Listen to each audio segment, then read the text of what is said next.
मगध देश के जंगलों में एक खूंखार डाकू का राज हुआ करता था। वह डाकू जितने भी लोगों की हत्या करता था, उनकी एक एक उंगली काटकर माला की तरह गले में पहन लेता। इसी वजह से डाकू को सभी अंगुलीमाल के नाम से जानते थे। मगध देश के आसपास के सभी गांवों में अंगुलीमाल का आतंक था। एक दिन उसी जंगल के पास के ही एक गांव में महात्मा बुद्ध पहुंचे। साधु के रूप में उन्हें देखकर हर किसी ने उनका अच्छी तरह स्वागत किया।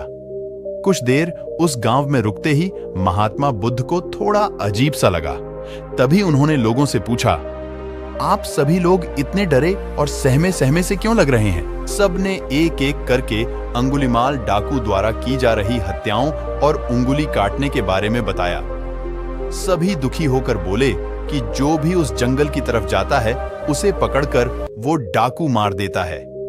अब तक वो 99 लोगों को मार चुका है और उनकी उंगली को काटकर उन्हें गले में माला की तरह पहनकर घूमता है। अंगुलीमाल के आतंक की वजह से हर कोई अब उस जंगल के पास से गुजरने से डरता है। इन सभी बातों को सुनने के बाद भगवान बुद्ध ने उसी जंगल के पास जाने का फैसला ले लिया। जैसे ही भगवान बुद्ध जंगल की ओर जाने लगे तो लोगों ने कहा कि वहां जाना खतरनाक हो सकता है। वो डाकू किसी को भी नहीं छोड़ता। आप बिना जंगल गए ही हमें किसी तरह से उस डाकू से छुटकारा दिला दीजिए।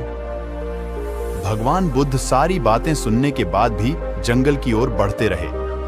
कुछ ही देर में बुद्ध भगवान जंगल पहुंच गए। जंगल में महात्मा के भेष में एक अकेले व्यक्ति को देखकर उसने सोचा कि इस जंगल में लोग आने से पहले कई बार सोचते हैं। आ भी जाते हैं तो अकेले नहीं आते और डरे हुए होते हैं। ये महात्मा तो बिना किसी डर के अकेले ही जंगल में घूम रहा है। अंगुलीमाल के मन में हुआ कि अभी इसे भी खत्म करके इसकी उंगली काट लेता हूं। तभी अंगुलीमाल ने कहा, अरे आगे की ओर बढ़ते हुए कहां जा रहा है?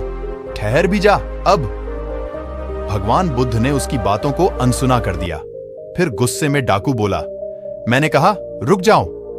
तब भगवान ने उसे पलटकर देखा कि लंबा चौड़ा बड़ी बड़ी आंखों वाला आदमी जिसके गले में उंगलियों की माला थी, वो उन्हें घूर रहा था।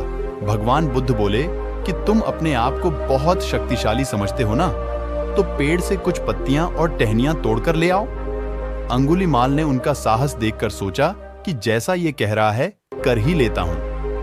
वो थोड़ी देर में पत्तियां और टहनियां तोड़कर ले आया और कहा, ले आया मैं इन्हें। यह सुनकर अंगुलीमाल बोला, तुम कैसे महात्मा हो?